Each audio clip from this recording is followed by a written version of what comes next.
मेरा नाम दुष्यंत है और मैं हरिद्वार के शमशान घाट में 12 सालों से काम कर रहा हूँ। यहाँ लावारिस लाशों का अंतिम संस्कार करना, उनकी चिताओं को आग लगाना, फिर शमशान घाट की सफाई करना मेरा काम होता था। लेकिन मेरे साथ एक ऐसी घटना घटी जिसने मेरी जिंदगी को हमेशा हमेशा के लिए बदल कर रख दिया। मैं आज भी उस दिन को याद कर सहम जाता हूँ।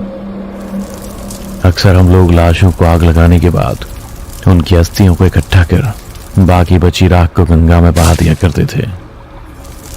मेरे पास अक्सर हवलदार और पुलिस इंस्पेक्टर का आना जाना लगा रहता था, क्योंकि मैं लावारिस लाशों का अंतिम संस्कार सबसे कम खर्चे में किया करता था और मुझे ज्यादा मेहनत भी नहीं करनी पड़ती थी। पर फिर एक शाम शमशान घाट में एक इंस्पेक्टर मेरे पास एक अनजान लड़की की लाश को लेकर आया। बोला, दुष्यंत, ऊपर से ऑर्डर है, जल्दी से निपटा डाल इसे, बहुत बड़ा सिरदर्द है ये। और सुन, अस्थियां वस्तियां वाला तामझाम नहीं चाहिए, बस लाश को फूंक और सारा कुछ गंगा में बहा दे, गंगा मां सब माफ कर देगी।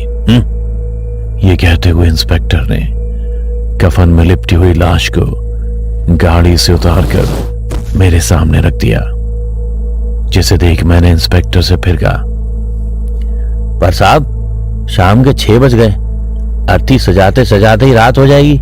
रात को अंतिम संस्कार भी नहीं कर सकते हैं, वेदों में इसकी सख्त मनाही है, पाप लगता है साहब। मेरी इस बात पर इंस्पेक्टर कुछ सोचते हुए बोला, अच्छा ऐसा है क्या? तो ये ले, रख ले।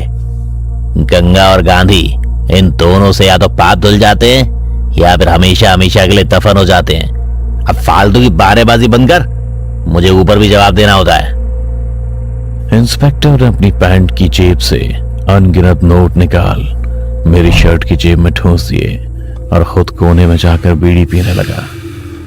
शायद सच ही कहा था उसने, गंगा और गांधी से अपने पापों को छिपाया और मिटाया जा सकता था। तभी तो मैं बिना कोई सवाल किए उस लड़की को जलाने के लिए अस्थियां सजाने लग गया।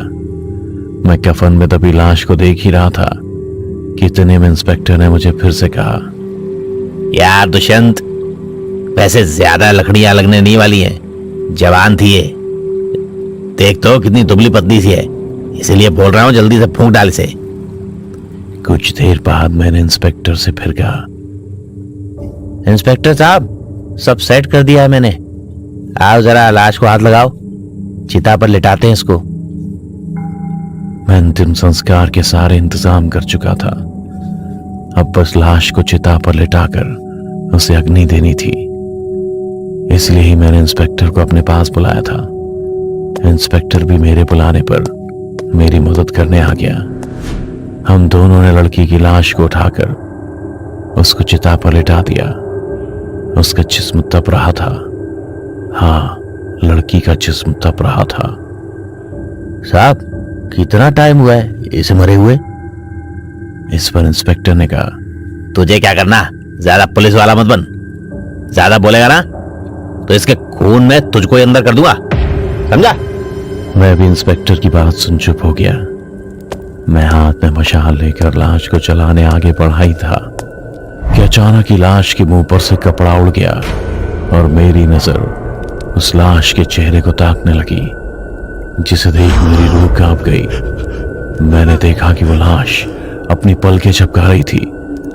ऐसा लग रहा था कि शायद वो लाश रो रही थी, क्योंकि उनकी आंखों से निकले आंसू थम नहीं रहे थे। उस लाश को देख मैं भी एक पल को जिंदा लाश बन गया था और यही सोच रहा था कि ऐसा कैसे हो सकता है, क्योंकि आज तक मैंने कभी किसी लाश को रोते हुए नहीं देखा था। मैंने इंस्पेक्टर से चीखते हुए कहा, इंस्पेक्टर साहब, ये मरी नहीं है, ये तो जिंदा है, ये क्या अनर्थ करवा रहे हैं आप मुझसे? मैं इंस्पेक्टर से कहता हुआ पीछे हट गया और मेरे हाथ से मशाल भी नीचे गिर गई। इस वक्त पूरे शमशान घाट में सिर्फ हम लोग ही थे, इसीलिए मेरी चीख सुनकर भी कोई हमारे आसपास भी नहीं भटका। धीरे धीरे मुझे समझ आने लगा था कि ज्यादा पैसों के लालच में आकर मैं पाप करने जा रहा था। इस पर इंस्पेक्टर बोला, दुष्यंत, तू पागल तो नहीं हो गया है? कैसी बातें कर रहा है? वो एक लाश है और लाश सांस नहीं लिया करती। तेरा ये रोज का काम है, फिर भी तू ड्रामे कर रहा है। माना कि रात हो गई है, पर डर क्यों रहा है? मैं हूं तो तेरे साथ। अब जल्दी से चिता को अग्नि दे, समझा? इंस्पेक्टर की बातें सुन मेरी सांसें तो शांत हो गई, पर मेरा मन नहीं। फिर मैंने अपना मन मारकर चिता को अग्नि देने के लिए आगे बढ़ा ही था,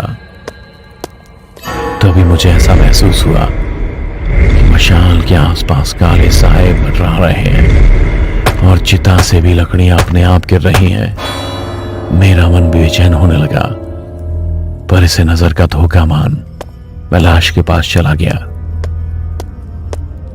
फिर अचानक ही मुझे महसूस हुआ कि लाश ने मेरा हाथ पकड़ लिया और रोते हुए मुझसे कहने लगी, प्लीज मुझे मत जलाओ, मैं जिंदा हूँ। ये सब मुझे जिंदा जलाने की कोशिश कर रहे हैं ताकि इनका राज सामने ना आ पाए। कम से कम तुम तो इनका साथ मत दो। मैं पेट से हूँ, माँ बनने वाली हूँ। मुझसे बदला लेने के लिए मेरे अजन्मे बच्चे को तुम मत मारो प्लीज। मैं तुम्हारे आगे हाथ जोड़ती हूँ। लाश की बातें सुन मेरे पैरों तले जमीन खिसक गई। तभी इंस्पेक्टर ने मुझे फिर टोकते हुए कहा, अरे चिता के पास खड़ा खड़ा क्या कर रहा है? अब क्या फिर लेक्चर दूं तुझे? एक बार में बात समझ नहीं आती क्या? बोला लाश को जला तो जलाता क्यों नहीं है? अगर तेरे से नहीं होता है तो ला मुझे दे ये मशाल, मैं खुद ही फूंक डालता हूं इसे। इतना कहकर वो इंस्पेक्टर मेरे हाथ से मशाल लेने आगे बढ़ा ही था कि तभी मैंने उसी मशाल से इंस्पेक्टर का आधा चेहरा जला दिया, जिसके दर्द से वो जोर जोर से चीखने लगा था। कोई बचाओ मुझे, मेरा चेहरा झुलस रहा है। इस दुष्यंत ने मेरा आधा चेहरा जला दिया है। ये तूने अच्छा नहीं किया दुष्यंत। इंस्पेक्टर अपना चेहरा छुपाए दर्द के मारे इधर उधर भटक रहा था और जोर जोर से चीख रहा था। पर जैसे कि मैंने पहले कहा था, हम लोगों के अलावा पूरे शमशान घाट में कोई नहीं था जो उसकी मदद के लिए आ पाता। लाश की आंखें भी बस एकटक उस इंस्पेक्टर को ही तड़पते हुए देख रही थीं। उसकी आंखों में सुकून साफ झलक रहा था और मैंने भी अब ठान ली थी कि चाहे कुछ भी हो जाए, मुझे अब इस लड़की के बारे में जानना था जिसको इंस्पेक्टर जिंदा ही जलाना चाहता था। तो मैं भी अपने हाथ में मशाल लिए सीधा उस इंस्पेक्टर की ओर चल दिया और उसकी मशाल से उसे जिंदा जलाने की धमकी देते हुए बोला, अभी तो तेरा आधा चेहरा ही आग से झुलसा है। अगर सच नहीं बताया तो लड़की के बजाय मैं तुझे ही जिंदा जला दूंगा। इंस्पेक्टर को आग में अपनी मौत दिखाई दे रही थी। उसने भी लड़खड़ाते हुए कहा, दुष्यंत, ये लड़की मरी नहीं है, जिंदा है। जैसे ही मैंने सुना मेरा रोम रोम सिहर उठा था। पर क्यों इंस्पेक्टर साहब, आप ये नृत्य क्यों करवाना चाहते थे? बताइए। अगर मेरे हाथों ये पाप हो जाता तो मैं कभी खुद को माफ नहीं कर पाता। क्यों किया आपने ऐसा? बोलिए। इस पर इंस्पेक्टर ने एक लंबी सांस लेते हुए कहा, दुष्यंत, तुम शायद भूल रहे हो कि कानून अंधा होता है। हमें बस ऊपर से ऑर्डर दिए जाते हैं जिन्हें हर हाल में हमें फॉलो करना होता है। और रही बात इस लड़की की, तो इसका भाई एक रिपोर्टर था जिसने कमिश्नर की नाक में दम कर दिया था। फिर कमिश्नर के कहने पर मैंने इसके भाई का एनकाउंटर कर दिया। लेकिन इसकी बहन काला जादू जानती थी, जिसकी मदद से इसने अपने भाई की आत्मा को वापस बुलाया और कमिश्नर को जान से मारने की कोशिश की। उसे इतना डराया कि वो पागल हो गया। और तो और इसने मेरी पत्नी को भी पागल कर दिया। मन तो किया कि इसका भी इसके भाई की तरह एनकाउंटर कर दूं, लेकिन मैं कमिश्नर की शपथ लेने वाला हूं, इसलिए बोल रहा हूं। तुझे और पैसे चाहिए तो बता, मैं करोड़पति बना दूंगा तुझे। बस किसी भी तरह इस लड़की को फूंक डाल अभी के अभी। इंस्पेक्टर की बातें सुन मेरे होश उड़ गए थे। मेरे मन में बस इंस्पेक्टर की कही हुई बातें घूम रही थी, जिसके बारे में सोचते हुए मैंने खुद से कहा, मतलब कि वो मेरा भ्रम नहीं था। इस लड़की ने काले जादू की मदद से सच में ही मुझसे बातें की थी। पर मेरे मन को एक सवाल और नोच रहा था, जिसका जवाब मैंने इंस्पेक्टर से पूछा। अगर ये लड़की जिंदा है तो तुमने इसके साथ ऐसा किया जो ये हिल भी नहीं पा रही है, और इसने तो कहा था कि ये पेट से है, मरना नहीं चाहती है। इस पर इंस्पेक्टर ने हंसते हुए कहा, अच्छा, तो काले जादू की मदद से ये देर से भी बातें करने लगी।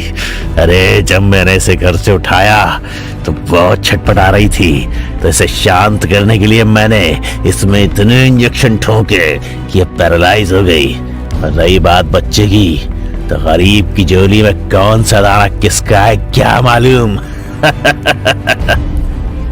इंस्पेक्टर की सारी बात सुनने के बाद मैं खुद से बस यही कह रहा था, लोग तो पहले ही कब के मर चुके होते हैं अंदर से। ये शमशान तक आना, चिताओं का अंतिम संस्कार होना, ये सब तो सिर्फ एक रस्म है, खुद को झूठी उम्मीद और तसल्ली देने की, मोक्ष पाने की। मैं खुद से कह ही रहा था कि मेरा ध्यान भटकते ही इंस्पेक्टर ने अपनी रिवॉल्वर मुझ पर तानते हुए कहा, दुष्यंत, तेरा एनकाउंटर तो मैं अपने हाथों से ही करूंगा। मेरा चेहरा बर्बाद कर दिया तूने, होने वाले कमिश्नर का चेहरा। मत तो मैं जिंदा नहीं छोड़ूंगा। इतना कहकर इंस्पेक्टर मुझ पर गोली चलाने ही वाला था कि तभी तेज हवाएं चलने लगी और चिता पर लेटी हुई लड़की का कफन उड़कर मेरी रक्षा के लिए मेरे सामने आ गया। इंस्पेक्टर ने गोली चलाई भी, पर एक भी गोली कफन को चीर नहीं पाई। मैं सही सलामत ही कफन की दूसरी तरफ खड़ा रहा, मानो जैसे वो कफन कोई कपड़ा नहीं बल्कि कोई लोहे की दीवार हो। इंस्पेक्टर ने अपनी रिवॉल्वर 6 की 6 गोलियां मुझ पर चला दी थी, पर एक भी मेरा बाल भी बांका नहीं कर पाई। और अगले ही पल वो कफन इंस्पेक्टर के जिस्म से लिपटकर उसका दम घोटने लगी। इंस्पेक्टर का जिस्म उस कफन में कटने लगा था। वो दर्द के मारे चीख रहा था, तड़प रहा था, अपनी जान की भीख मांग रहा था। इंस्पेक्टर के जिस्म से लिपटा कफन उसके ही खून में भीग पूरी तरह से लाल हो चुका था। न जाने मेरे मन को भी क्या सूझी, मैंने भी नीचे गिरी मशाल को उठाकर उस कफन में आग लगा दी। उसमें खैर वो इंस्पेक्टर जिंदा ही जलने लगा था। कुछ देर तो उसकी चीखों की गर्माहट हवा में रही, लेकिन फिर धीरे धीरे सब कुछ रात के सन्नाटे की तरह शांत हो गया। इंस्पेक्टर के चलने के बाद मैंने उसकी अस्थियां गंगा में बहा दी और उस लड़की को लेकर घर चला आया। आज इस घटना को 8 साल हो चुके हैं। मैंने अब शमशान में काम करना छोड़ दिया है। अब मैं एक छोटी सी नौकरी करता हूं और वीणा का ख्याल रखता हूं। ये नाम मैंने उस लड़की को दिया है। उसके पेट में पल रहा बच्चा दवाइयों के रिएक्शन से पेट में ही मर गया था, पर वो आज भी मुझसे पल के झपका कर ही बातें किया करती है। सच कहूं तो मैं वीणा से प्यार करने लगा हूं, पर यह बात मैं उसे तब बताऊंगा जब वो पूरी तरह से ठीक हो जाएगी। पर आप उससे कुछ मत कहना, पता है ना, वो काला जादू जानती है। डर से भरी ऐसी कहानी